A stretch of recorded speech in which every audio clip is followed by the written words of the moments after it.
நாட்பட்ட நோய்களா, மன அழுத்தங்களா? அழையுங்கள் Mina Herbal house. 0112070198.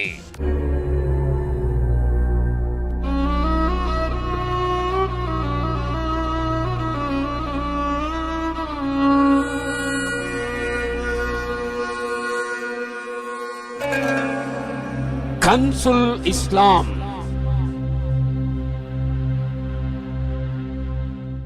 அஸ்ஸலாமு அலைக்கும் யூடியூப் ரசிகர்களே, இந்த வாரம் முதல் பிரதி வெள்ளிக்கிழமைகளில் லங்கா கன்சுல் இஸ்லாம் என்ற நிகழ்ச்சி இடம்பெறுகிறது. உள்நாட்டு வெளிநாட்டு ரசிக பெருமக்களின் வேண்டுகோளுக்கு இணங்க இந்த நிகழ்ச்சி சர்வதேச ரீதியாக உங்களோடு இணைகிறது என்பதை மகிழ்ச்சியுடன் அறிய தருகிறோம். அந்த வகையிலே இந்த நிகழ்ச்சியை ஆரம்பிக்க வரும் முதல் அம்சம்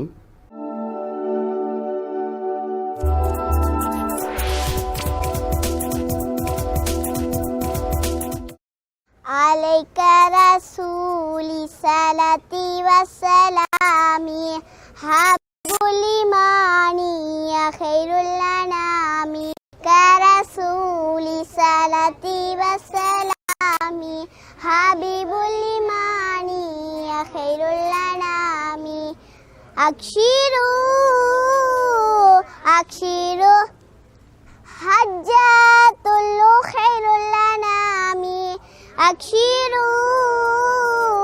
أكشروا كان بنا رسول السلام بالقدوة علمنا بالقرآن يرشدنا علمنا الإحسان واستسقان الأمانة والإكرام الكبير ورحمة الصهيد والإحسان واستسقان الأمانة والإكرام الكبير ورحمة الصهيد عليك رسولي صلاتي وسلامي حبيب الإيمان يا خير الأنام عليك رسولي صلاتي وسلامي حبيب الإيمان يا خير الأنام أكشروا حجة خير الأنام أكشروا كان بنا رسول السلام بالقدوة علمنا بالقرآن يرشدنا حمام الصيام وسدات القيام شوار كان للجنة والإكرام المنة بالصيام وسدات القيام شوار كان للجنة والإكرام المنة عليك رسولي صلاتي وسلامي حبيب الإيمان يا خير الأنام عليك رسولي صلاتي وسلامي حبيب الإيمان يا خير الأنام أكشروا حجة خير الأنام أكشروا كان بنا رسول السلام بالقدوة علمنا بالقرآن يرشدنا علمنا المحبة والأشفاقه القلب بمن الله اللهيم الأبور الكريم علمنا المحبة والأشفاقه القلب بمن الله اللهيم الأبور الكريم عليك رسولي صلاتي وسلامي حبيب الإيمان يا خير الأنام كرسولي صلاتي وسلامي حبيب الإيمان يا خير الأنام أكشروا حجة خير الأنام أكشروا كان بنا رسول السلام கொழும்பு வெள்ளம்பிட்டிக்கு அருகே மகபுத்கமவில் அரசு அங்கீகாரம் பெற்ற யுனானி ஆயுர்வேத மனநல சிகிச்சை நிலையமான மினா ஹெர்பல் ஹவுஸ் பலவித நாட்பற்ற நோய்கள், சிறுபிள்ளை பெண் நோய்கள், அதிக உடற்பருமன், மனநல நோய்களுக்கு பக்க விளைவுகளற்ற சிகிச்சை. கொழும்பு பல்கலைக்கழக யூனானி ஆயுர்வேத சிரேஷ்ட விரிவுரையாளர்கள் மற்றும் அனுபவம் மிக்க வைத்திய நிபுணர்களின் சேவை. விசேடமாக இந்தியாவிலிருந்து தெரிவிக்கப்பட்ட பக்க விளைவுகளற்ற மாத்திரைகள், உணவு கட்டுப்பாடுகளற்ற சிகிச்சைகளுக்கு நீங்களும் நாடுங்கள் மினா ஹெர்பல் ஹவுஸ்.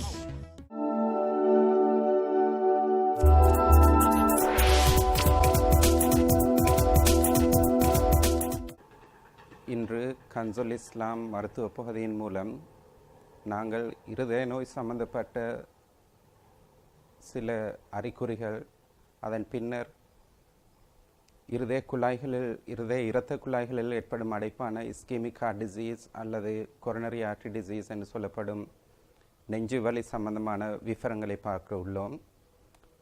முதலாவதாக நாங்கள் பொதுவான இருதய நோய் சம்பந்தப்பட்ட அறிகுறிகளை நாங்கள் விளங்கிக் கொள்வோம். அதில் பிரதானமான அறிகுறிகள், முதலாவது நெஞ்சு வலி. இது சம்பந்தமான மேலதிக விளக்கங்களை நான் பிறகு விளக்குகிறேன். இரண்டாவது ஷார்ட்னஸ் ஆஃப் பிரெத் என்று சொல்லப்படும் மூச்சு வாங்கல் அல்லது மூச்சு திணறல் என்று சொல்லப்படும் அறிகுறி. மூன்றாவதாக நெஞ்சிலே ஏற்படும் படபடப்பு தன்மை. இந்த படபடப்பு தன்மையுடன் சிலருக்கு தலைச்சுற்று அல்லது மயக்கம் போன்ற மேலதிக நோய் அறிகுறிகளும் ஏற்படலாம். மேலதிகமாக சில நோயாளர்களுக்கு அதிக களைப்புத்தன்மை, முக்கியமாக அவர்கள் சில வேலைகள் செய்யும் பொழுதோ அல்லது நடந்து செல்லும் பொழுதோ ஏற்படும் களைப்புத்தன்மை ஒரு இருதய நோயின் அறிகுறியாக காணப்படலாம். அடுத்ததாக வீக்கம், முக்கியமாக கரண்டை கால்கள், கரண்டை கால்களிலும் ஏற்படும் வீக்கத்தன்மை, இதுவும் ஒரு இருதய நோயின் அறிகுறியாக இருக்கலாம். இன்று நாங்கள் முக்கியமாக நான் முன்னே சொன்னது போல் இருதயத்தின் இரத்த குழாய்களில் ஏற்படும் அடைப்பு காரணமாக ஏற்படுகின்ற நோய்த்தன்மையான இஸ்கெமிக் ஹார்ட் டிசீஸ் என்ற நோயை பற்றி நாங்கள் விரிவாக ஆராய்வோம். இந்த நோயின் பிரதான அறிகுறி நெஞ்சில் ஏற்படும் வலி. இதற்கு ஆங்கிலத்தில் என்ஜைனா என்று சொல்வார்கள். இந்த என்ஜைனா என்ற நோயின் அறிகுறிகளாவன, இது நெஞ்சிலே நடுப்பகுதியில் ஏற்படும் ஒரு அறிகுறியாக இருக்கின்றது.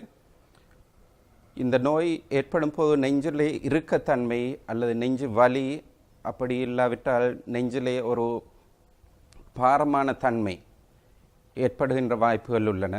இவ்வாறான அறிகுறிகள் முக்கியமாக ஒரு நோயாளி தன்னை ஃபிசிக்கல் எக்ஸர்ஷன் என்று சொல்வார்கள், அதாவது தன்னை வேலையில் ஆழ்த்தும் போது, அதாவது நடத்தல் அல்லது ஒரு படியில் ஏறுதல் அல்லது பாரமான வேலைகள் செய்தல், இவ்வாறான வேலைகளில் இருதய துடிப்பு அதிகரிக்கின்றது. இந்த சந்தர்ப்பத்தில் இரத்த குழாய்களில் அடைப்பு ஏற்பட்டிருந்தால் போதிய அளவு இரத்தம் இருதயத்துக்கு செல்லாததின் காரணமாகவே இந்த வலிகள் ஏற்படுகின்றன. இந்த வலியின் மேலதிக அறிகுறிகளாவன, நடுநெஞ்சில் ஏற்படுகின்ற இவ்வாறான அடைப்பு அல்லது வலி அவர்களுடைய இடது அல்லது வலது கைக்கு போகின்ற அறிகுறி ஏற்படலாம். இன்னும் சில நோயாளிகளுக்கு இந்த அடைப்புத்தன்மை தொண்டை அல்லது கழுத்து பகுதியில் அல்லது ஜோ என்று சொல்லக்கூடிய முகத்தின் பக்கங்களில் இந்த அடைப்புத்தன்மை ஏற்படலாம். இவ்வாறான நோய் அறிகுறிகள் ஏற்படும் நோயாளிகள் ஒரு டாக்டரை சந்தித்து, ஸ்பெஷலி ஒரு கார்டியாலஜிஸ்டை சந்தித்து இது குறிப்பான மேலதிக விவரங்களை பெற்றுக்கொள்வது முக்கியமானது. மேலதிகமாக நாங்கள் ஹார்ட் அட்டாக் அல்லது மார் அடைப்பு என்று கேள்விப்பட்டிருக்கின்றோம். மார் அடைப்புக்கும் இந்த என்ஜைனா என்று சொல்லக்கூடிய மனிதன் வேலை செய்யக்கூடிய நேரத்தில் அல்லது தன்னை நடக்கக்கூடிய நேரத்தில் அல்லது ஓடக்கூடிய நேரத்தில் ஏற்படக்கூடிய இந்த நெஞ்சு வலிக்கும் மாரடைப்புக்கும் உள்ள வித்தியாசங்கள் இவை.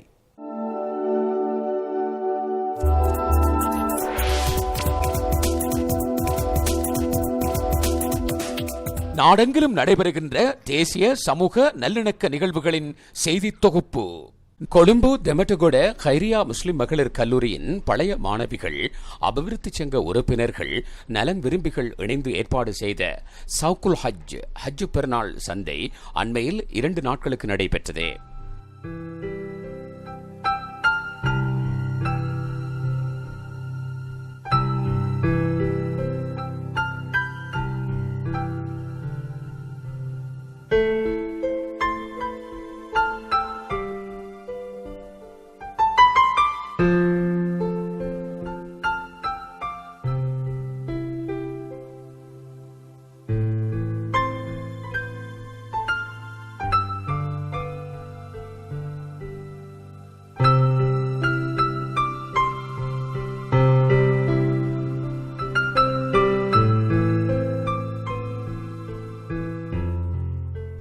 பிரதம அதிதியாக டயலாக் நிறுவனத்தின் சிரேஷ்ட பொது முகாமையாளர் ஷேலி ஃபலீல் கலந்து கொண்டிருந்தார். பேண்ட்வாத்திய இசைக்குழுவின் இசை முழங்க பிரதம அதிதி அழைத்து வரப்பட்டார்.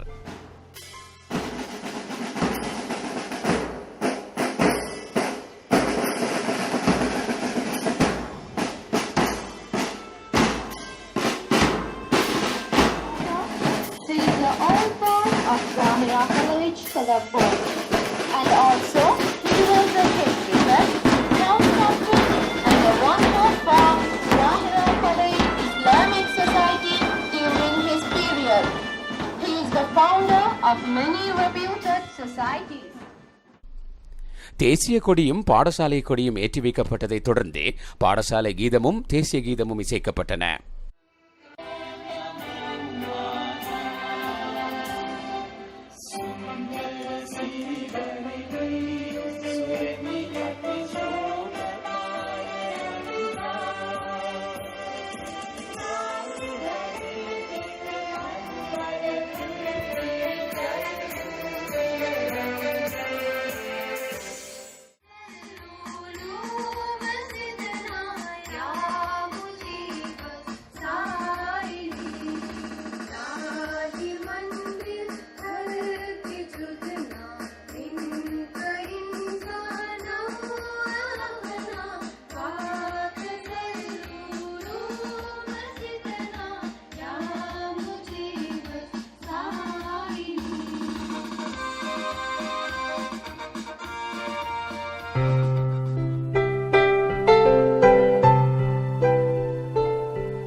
அதிபர், ஆசிரியர்கள் கலந்து கொண்ட இந்த நிகழ்வில் பல்வேறு வகையான கடை தொகுதிகள் நிறுவப்பட்டிருந்தன.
சிறுவர் விளையாட்டுகள் உட்பட மற்றும் பல களியாட்ட நிகழ்வுகளும் அங்கு இடம்பெற்றதை காண முடிந்தது.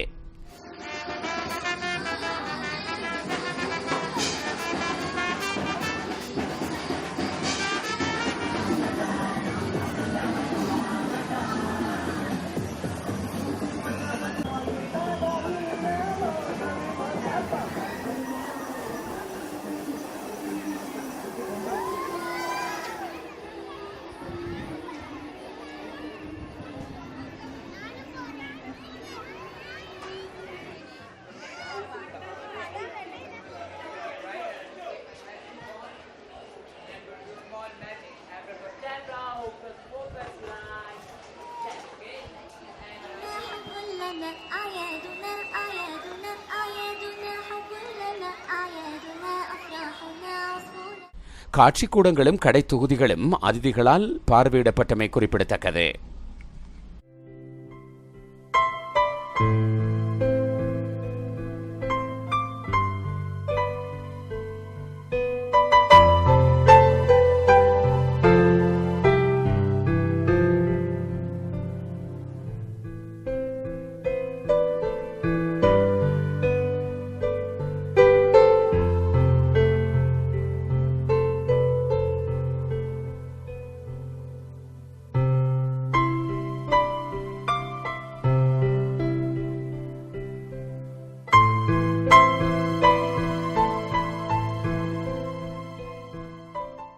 உலக முஸ்லீம் லீக் ராபிதத்துல் ஆலம் இஸ்லாமியுடன் ஒன்றிணைந்த முஸ்லீம் இயக்கங்களின் உயர் சபையின் விசேட கூட்டம் அண்மையில் மாளிகாவத்தை இஸ்லாமிய நிலைய மண்டபத்தில் நடைபெற்றது. நிலையத்தின் தலைவரும் முன்னாள் சபாநாயகருமான அல்ஹாஜ் MS முகமது தலைமை தாங்கினார். ஏதாவது பிரச்சனைகள் வந்தால் அது ஐக்கிய நாட்டு சபைக்கு வரைக்கும் கொண்டு போய் அதை பற்றி அவர் பேசுகின்றார்கள். குறிப்பாக சிறுபான்மையாக வாழக்கூடிய நாடுகளில் உள்ள விஷயங்களை அவர்கள் முக்கிய கவனம் எடுத்து அது விஷயத்திலே அவர்கள் தேவையான நடவடிக்கை எடுத்துக்கொண்டுதான் இருக்கின்றார்கள். இந்த இயக்கம் 1962ஆம் ஆண்டு உருவாக்கப்பட்டது. அது உருவாக்கப்பட்ட பொழுது முதலில் மக்காவில் அது உருவாக்கப்பட்ட பொழுது இலங்கை சார்பாக கௌரவ MS முகமது அவர்கள் கலந்து கொண்டார்கள். அன்று முதல் இன்று வரைக்கும் அது உருவாக்கிய ராபிதாவை உருவாக்கிய கவுன்சிலில் ஒரு முக்கிய மெம்பராக இருந்து கொண்டிருக்கின்றார்கள். என்றாலும் அந்த இருக்கக்கூடிய அனைத்து மெம்பர்ஸ்மார்களும் தலைவர் காரியதர்சிகள் எல்லாம் இறந்து விட்டார்கள். ஆனால் அந்த கவுன்சிலில் இப்போது அதை உருவாக்கியவர் இருக்கக்கூடியது கௌரவ தலைவர் அவர்கள் மட்டும்தான். மற்றவங்க எல்லாரும் இறந்து விட்டார்கள். 50 வருஷம் நான் நினைக்கிறேன் இப்போ ஒரு 2 வருடங்களுக்கு போது அது உருவாகி 50 வருஷத்தை கொண்டாடினார்கள் ராபிதா. அது எல்லா விஷயங்களையும் பற்றி பேசினார்கள். அது நான் சொன்னது போல் அதில் எஞ்சி இருப்பது இப்பொழுது பழைய அதை உருவாக்கிய மெம்பர்ஸ்மார்கள் கௌரவ தலைவர்கள் MS முகமது அவர்கள் மட்டும்தான் இருக்கின்றார்கள். மற்ற எல்லாம் புதியவர்கள். பொருளாதாரம் சமூக எல்லாம் ஒன்று இணைந்தது தான் இஸ்லாம் என்று சொல்கிறது. துண்டு துண்டா உடைச்சி அரசியல் இஸ்லாத்தில் இல்லை, பொருளாதாரம் இஸ்லாத்தில் இல்லை, அது இல்லை இது இல்லை. அவர் இபாதத்து தொழுகிறது நோம்பு பிடிக்க இதைத்தான் மட்டும் பற்றி இஸ்லாம் பேசுகிறது. எல்லாம் இஸ்லாத்தில் உள்ளது, எல்லாம் இபாதத்து தான். ஆனால் இதுதான் உங்களை குறைபாடு. இஸ்லாத்துக்கு உங்களுக்கு தெரியும், கிறிஸ்துவர்கள் இஸ்லாத்துக்கு எதிராக தொடுத்த யுத்தம் சிலுவை யுத்தம்.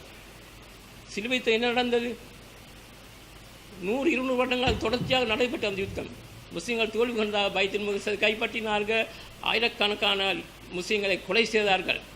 கடைசியாக என்னது, சுல்தான் சலாஹுதீன் தோண்டி இஸ்லாத்துக்காக வேண்டி ஒரு ஜிஹாத் யுத்தத்தை கொடுத்து கடைசியாக பைத்துல் முகஸை கைப்பற்றினார். முஸ்லீம்களை பாதுகாத்து இஸ்லாத்துக்கு அவனை போராட்டி வெற்றி எடுத்தார்கள். அந்த கமிட்டி எவ்வளவு சைஸ், எத்தனை பேர், என்னென்ன அவர்கள் செய்யக்கூடிய நிபந்தனைகள்னு நாங்கள் போடுறோம் முந்தி. அது அவங்களோட ஆலோசனை படி அந்த their discussion, then we can go some of the ideas that we suggested, regional organizations, everything what to do and so on.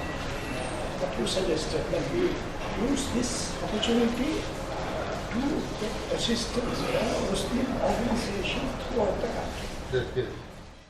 ராபிதான்னு சொல்லும்பொழுது சாதாரணமாக நினைக்கக்கூடாது. இலங்கையில் மிகவும் ஸ்ட்ராங்கான பலம் வாய்ந்த ஒரு பெரிய ஒரு சொசைட்டி இலங்கையிலே.